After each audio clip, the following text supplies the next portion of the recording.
हाँ जी। हाँ, उठ जाओ, उठ जाओ। हाँ। रात को सोया नहीं पूरी रात? हाँ, उठ जाओ, और ले अच्छे से। ठंडा है। गुड मॉर्निंग बोलो। Good morning. Good morning. हाँ जी। क्या हुआ? हम्म। आजा, आजा, बस इतना ही रोना आता है? हाँ, बस इतना ही, बस। आ जाओ, आ जाओ। Hello everyone, welcome to my channel. तो अभी मॉर्निंग का टाइम है और आज मैं उठने में बहुत ही लेट हूँ। इस वक्त शायद 9 बज रहे हैं। बिकॉज मुदित रात को पूरी रात पता नहीं क्यों रो रहा था।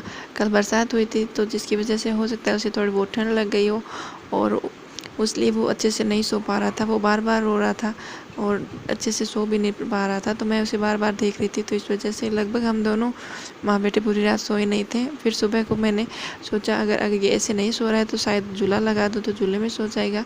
तो फिर 6 साढ़े 6 बजे जब सुबह, तो मैंने इसके लिए झूला लगवाया, फिर इसको झूले में सुलाया और कुछ देर झूला दिया, तो फिर ये जाके सो गया। तो जब ये सो गया तो उसके बाद मैं भी सो गई, बिकॉज मैं भी पूरी रात की जगी हुई थी। और बार बार उठने बैठने से कमर में पेन भी होता है, क्योंकि अभी डिलीवरी को ज़्यादा टाइम नहीं हुआ है, 40-45 दिन हुए हैं। और ज़्यादा से ज़्यादा रेस्ट करना चाहिए इन दिनों में। बट रात को तो लगभग मैं पूरी रात बैठी थी। ये रो रहा था तो मुझे ऐसा लग रहा था कि शायद ये भूखा होगा, तो मैं इसको कभी दूध पिला रही थी, कभी इसको चुप करवा रही थी। तो इस वजह से लगभग मुझे ज़्यादा से ज़्यादा टाइम मैं रात को बैठी ही थी इसको लिए हुए।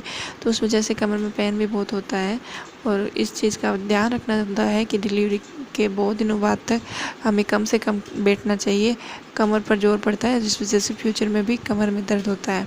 ज़्यादा से ज़्यादा लेटे रहना चाहिए। मुझे ज़्यादा से ज़्यादा बैठना पड़ा और थोड़ा बहुत कमर में पेन होता है। और यहाँ पर मैं उसे अभी झूले से निकाल दिया है, तो उसे थोड़ा सा दूध पिलाऊंगी। और बैठे बैठे मैंने सोचा उसके और मेरे कंबल वगैरह है वो समेट देती हूँ, क्योंकि जब उठते हैं तो बिस्तर वगैरह पड़े रहते हैं तो अच्छा नहीं लगता है। तो मैं घर का तो कोई काम नहीं करती, लेकिन ऐसे छोटे मोटे काम जो मैं बैठे बैठे जल्दी ये झूला लगा दिया था ताकि ये झूले में सो जाए। बिकॉज रात में पता नहीं क्यों ये बार बार उठ रहा था और सो नहीं रहा था। तो इस वजह से सुबह फिर 6-6:30 बजे झूला लगाया और इसको झूले में सुलाया, तब जाकर ये कहीं सोया। शायद इसको झूले की आदत हो गई है। और अभी भी देखो ये सो रहा है, अच्छे से नींद से नहीं जाग रहा है। ये देखो, इसको अभी भी नींद आ रही है, बिकॉज ये रात में सोया नहीं था। और मैंने इसको ये वाली कॉटन वाली कैप लगा दी है, क्योंकि रात में बहुत ज़्यादा ठंड थी और मुझे यही डर था कि कहीं इसको जुकाम नहीं लग जाए।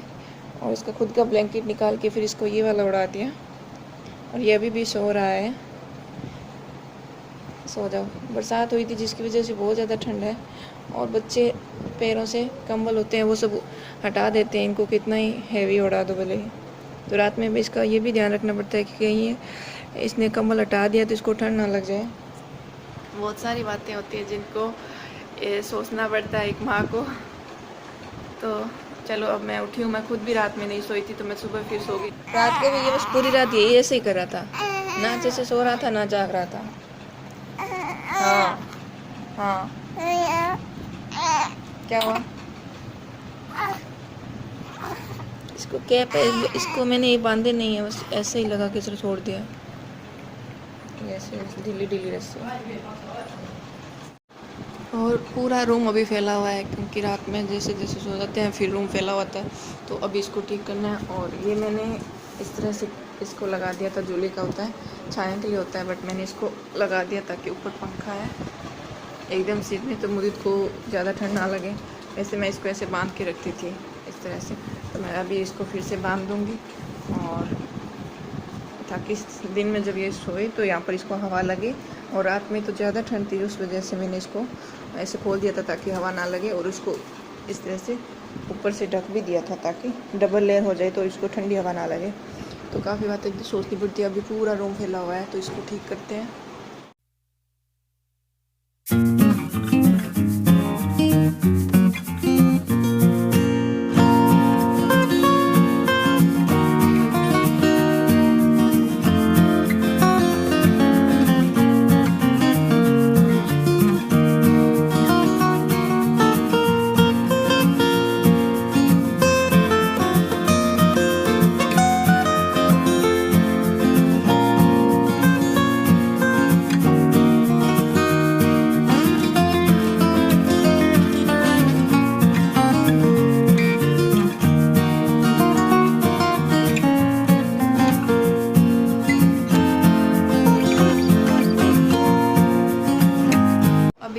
मुदित को मैंने नहला दिया है और वो सो गया है और मैं भी नहा रही हूँ और बस बाल बनाने हैं मुझे, काफ़ी टाइम हो गया है और हम पूरा टाइम बस इस कमरे में ही रहते हैं। जो भी मेरे आजकल वीडियो जा रहे हैं वो सभी इसी कमरे में आ रहे हैं, क्योंकि जब से डिलीवरी हुई है उसके बाद से मैं इसी कमरे में हूँ और हमारे यहाँ पर बस एक कमरा फिक्स होता है, उसी जगह रहना होता है। तो जब तक नाम नहीं निकलता बच्चे का तब तक रह सकते हैं, उसके बाद फिर भी दूसरे कमरे में जा सकते हैं, लेकिन मैं सारा टाइम इसी कमरे में रहती हूँ और हम दोनों पूरा दिन यहीं बिताते हैं। तो सारे ब्लॉग्स मेरे इन दिनों यहीं पर आते हैं। और जहाँ तक होता है डिलीवरी के बाद जो भी हमें घर के बड़े कहते हैं, हमें उन सब के जो हमें बात बताते हैं कि डिलीवरी के बाद ये करो, ऐसा काम करने से अच्छा होगा, वैसा होगा, तो मैं सब वही काम करती हूँ। और मुझे यही कहा जाता है कि बस तुम इस कमरे में पूरा दिन लेटी रहो और सिर्फ आराम करो, वो क्योंकि काम तो पूरी लाइफ करना होता ही है और ज़्यादा से ज़्यादा आराम करो ताकि आगे जाके तुम्हें कोई प्रॉब्लम ना हो, क्योंकि डिलीवरी के बाद किया हुआ का आराम वो पूरी लाइफ हमें काम आता है। भले ही फ्यूचर में हम कितना ही आराम कर लें, लेकिन जो आराम हम डिलीवरी के बाद कम से कम 1.5 या 2 महीने तक करते हैं वो पूरी लाइफ हमें काम आता है। तो इससे हमें आगे जाके कोई पेन वगैरह नहीं होता है। और अगर डिलीवरी के बाद हम आराम नहीं करते हैं तो फ्यूचर में हमारे बॉडी में कहीं ना कहीं पेन होने लग जाते हैं, कभी हाथ में, पैर में, कमर दर्द में, सर दर्द। तो जो भी हमें घर के बड़े कहते हैं हमें उसकी बातें माननी चाहिए। घर में माँ, दादी, नानी, सास जो भी होते हैं, जो भी हमें सिखाते हैं, हमें उन सब बातों का ध्यान रखना चाहिए। तो मैं ज़्यादा से ज़्यादा आराम करती हूँ और बाहर ज़्यादा नहीं जाती हूँ। तो इसी वजह से सारे मेरे वीडियोज़ जो होते हैं वो इसी रूम के होते हैं।